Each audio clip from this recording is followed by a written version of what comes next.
Our next guest is one of Australia's most respected journalists. She's interviewed the likes of Paul McCartney, Hillary Clinton, and every living Australian Prime Minister. Wow. Prime Minister, welcome to the program.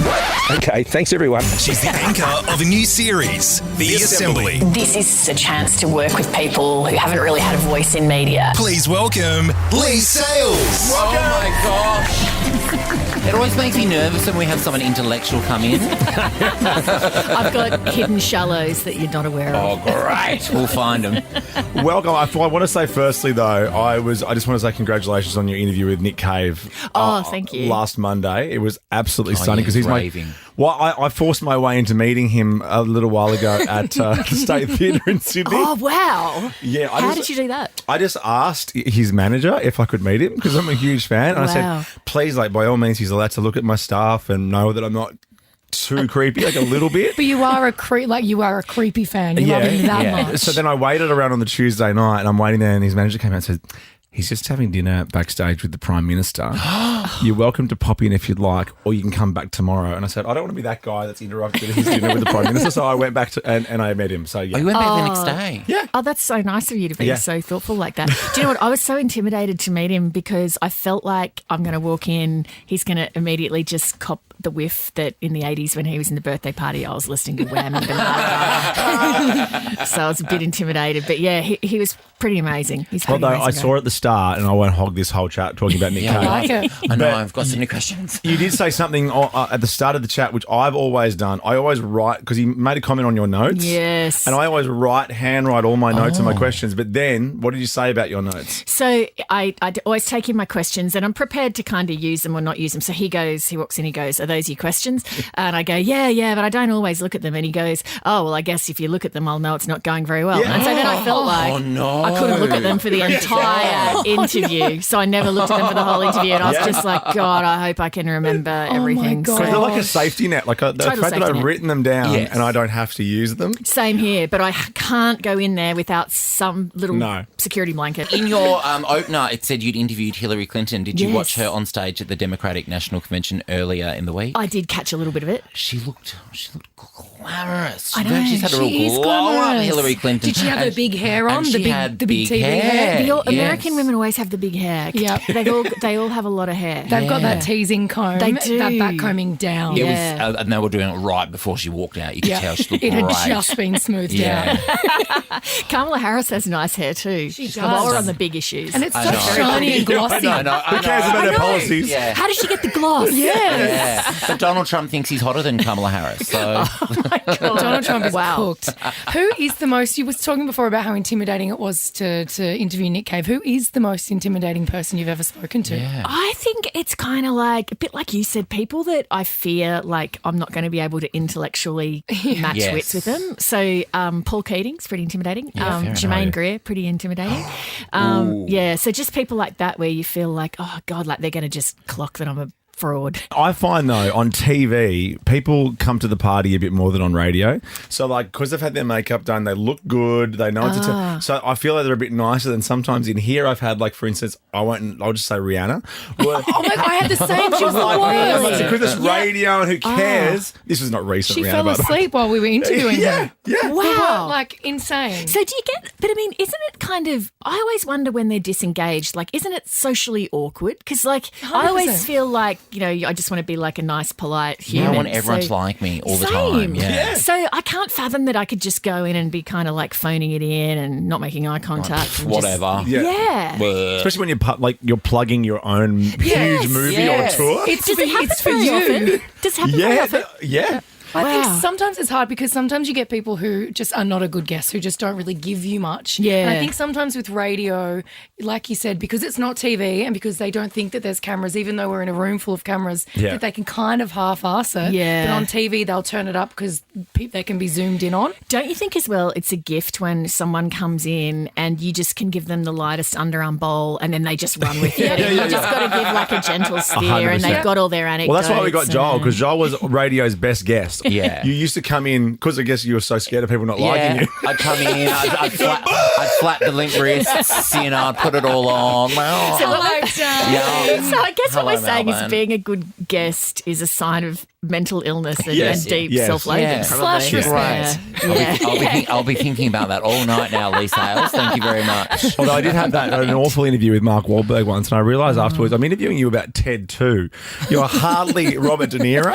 Yeah. Relax, bro. You're speaking opposite an animated teddy bear. Do you know what? One of my fantasies is that if I have someone who's doing like that one day I'll just go, I feel like you don't want to be here. And just actually say that, right? Michael Parkinson said that to Meg Ryan. Right. Oh, that's right, in that famous You interview. look like you would rather be anywhere else right now. This is on television. What did she say? I can't remember, but I don't think she didn't She like said you've it. got mail. Wow. Yeah, I might bowl it out at some point. I'm just worried it might make me look a bit school teacherish. Like a bit No, like you can get away with No, but it. it's just the truth. It's like, what are we doing sitting here if you don't actually want to talk to me? Yeah. Let's just call it what it is. Go. Bye. Actually, speaking of Michael Parkinson, I want to ask you who your interviewing idols are, because he was one of my interviewing idols until he said, don't ask a question you don't know the answer to. I tend to think the most interesting conversations are where you're not sure where it's going to go, right? So, you know, like I do my research and so often I feel like I know where it might go, but you're always hoping for the possibility that it might go somewhere unexpected and be sort of really interesting and entertaining. Like, I mean, it wasn't interviewing, but I really enjoyed Snoop Dogg at the Olympics doing his thing because it was unexpected, right? great. Because you didn't know what he was going to say and where it was going to go. So that I find is always the dynamic you want in TV, like, oh, where's this going? Yes, You 100%. sometimes do an interview and they say something and you're like, I have an exclusive here. Every now and again, when I was hosting 7:30, it was a political interview. They might say something, and I would know that it was not correct, and that if I had, like, say, data from the Australian Bureau of Statistics or something, I'd be like, exactly as you said. Can't wait till they finish this sentence because I'm about to read aloud from last year's budget papers. Yeah. I love that. Well, Yeah, the you were- glamour. The you were doing- glamour. You were doing 7:30 for 12 years. What do you do at 7:30 p.m. now? Do you know what? I'm usually, so my kids are always really happy that I'm home, and so we have things that we watch on TV. So at the moment we're watching The Rookie. Have any of you watched that? no. No, I It's want to good. start The it. Rookie. Yeah, it's No, I on have Netflix. started it.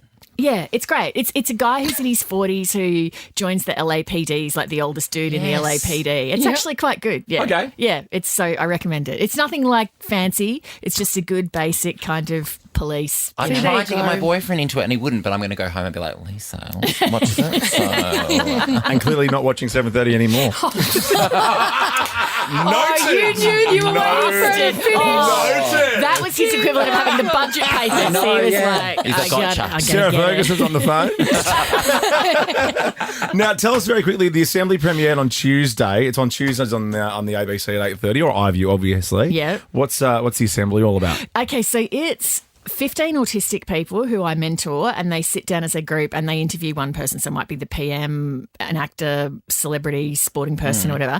And, you know, we were saying before about how the most fun thing is unexpected stuff happening. It's just chock-a-block full of people asking strange and unexpected things and just things taking weird turns. So one of my favourite questions was Dylan asked Hamish Blake, how much money do you have in dollars and cents? The Prime Minister got asked of his fiancée Jodie, how many times have you kissed Jodie? Oh my gosh, that's so sweet. It's so good. 8:30 on Tuesday nights on the ABC. Speaking of the Prime Minister, he's here now with the rules for Quick Draw. You played Quick Draw once before against Yes. Joel. You're going back up against Joel. Yeah, now I think you won last time. Did I? I think you That never bested me. happened. Yes, you I think you did. bested me. Okay. Yeah, you Here gone is down today, Chrissy. Albo. I'm Anthony Albanese, and these are the official Quick Draw rules. Tim will give a category and a letter. The first to yell out a correct answer gets a point. The first answer you yell out is locked in. Best out of 7 wins. Ultimately, Tim will exercise his discretion. I think we've zhuzhed it up a bit since you were here Yeah. last. Do you feel naturally inclined to ask a follow-up question to that? I feel like me and Tim have got a special bond because of that groundwork we've built with Nick Cave. So I Yeah, feel that's like it. I've, Yeah. got a He's bit of made you fun. feel safe. Yeah. Practice question. Name something you'd find in the lounge room starting with C. Couch. Oh, That lightning. was I quick. spend a lot of time on it. Leigh Sales is here going to play Quick Draw for real when we come back. Ricky Lee, Tim and Joel's Quick Draw. Yes, we are back with Leigh Sales, not in the 7:30 chair anymore, but now hosting the Assembly Tuesday nights on the ABC at 8:30, or of course on iView where we binge everything commercial free. It's brilliant. I love iView. Is there a part of you that wishes you're over in Washington for the election? Do you know what? I kind of, because I did like daily news for 30 years, I'm actually almost, my feeling of not being there is like relief. Yeah. That's interesting. Yeah, because like I was so used to when you're a news reporter, you know, you're doing something like this and you can see your phone's like buzzing on what's going on. It's going, oh no, somebody died. I've got to go into the office. The whole show just got turned upside down. Yeah, like, you know, yeah. so after 30 years of that, I'm kind of like, oh, that's just somebody else's problem. I know. Do you drink more on the weekends now that you know you're going to be called in? That's the secret advantage. No one tells you, you know, how much you're going to be able to tuck away on the weekend. Yeah. A little purr. I mean, what makes you think I wasn't doing that on air when I was actually doing it? And now I feel like an idiot because my first question to you was, how good was Hillary's hair? at the Democratic National Yeah, but that was classic Creasy. Classic No, Creasy. it was good. I saw a bit before. Oh, no, yeah. All right, it's best of 7. Lee v. Joel. You're scoring there, Ricky. Ready to go. Got my No? scorecard ready. Oh, you've got the full scorecard. Come on, Joel. Come on, Joel. Whoa. Oh, wow. Taking it very seriously. Name a natural disaster starting with F. Oh my God. Fukushima. What a great answer. We were going like fire, flood. Yeah, I was about But to I say love fire. that. The actual name of one. That's the best. Amazing. One of the best answers we've From ever the had. recesses of my news brain, that came bubbling out. Wow. And also Fukushima, you. Name a streaming service starting with A. Apple TV. Oh, you. Oh, I think that was like It was close. just- Yes. Time. Yeah, Okay. it was. What other ones start with A? Amazon? Amazon Oh, yeah, Prime, Amazon. ABC iView. Oh, yeah. Oh, I'm going to get in trouble now. I'm on Amazon. Oh, God. So you don't watch 7:30 and you're not on iView. That's interesting. Name an instrument in an orchestra starting with B. Bassoon. Yes. Oh my God, this could be a clean sweep. What has happened, Joel? Wow, What did you Joel. say? Bassoon. Bassoon. I thought you said baboon. Bassoon. That's such a rando instrument. I love it. I know. I like it too. I Joel. prefer it when I play like a maths contestant or something. Yeah, because they're idiots. Yeah, They're so dumb. You got to get this one, Joel. you do. Okay, watch have this. to. Watch Come this. on. Okay. Watch For this. the win lead to send the game, Joel. Come on, Joel. Name something you'd find in a public swimming pool starting with C. Oh, God, crocodile, that shouldn't be there. Children. A crocodile that shouldn't be there. If it was in Darwin, it's probably Over to you. legit. Well, isn't it your Ultimately, discretion? Tim will exercise his I think a discretion. quick game's a good game. Lee. Sorry, mate. Oh, how Will I be embarrassing. invited back? Of course. Yes. Excellent. Lovely You're to just see saying that you. because you want me to like you. A big time. Ricky Lee, Tim and Joel. On Nova.